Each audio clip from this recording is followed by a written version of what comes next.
สบายดีบรรดาทานจะมาสืบต่อเผยแพร่บทอธิบายประมวลกฎหมายแพ่ง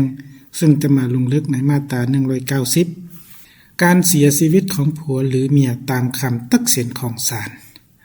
การเสียชีวิตของผัวหรือเมียตามคำตักสินของศาลแม่นการเสียชีวิตตามที่ได้กำหนดไว้ในมาตรา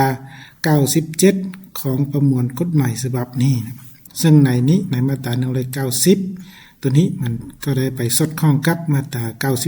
97ซึ่งในมาตรา97นั้นข้าพเจ้าก็ได้เผยแพร่ไปแล้วและต่อมาจุดประสงค์ของมาตรานี้ก็เพื่อให้รู้ว่าการเสียชีวิตของผัวหรือเมียตามคำตัดสินของศาลนั้นมีเงื่อนไขและกำหนดเวลาที่แตกต่างกัน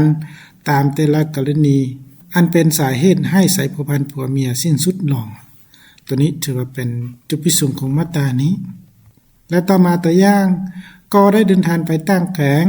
เพื่อไปเฮ็ดเวียกและได้ติดต่อส่องเข้าหาครอบครัว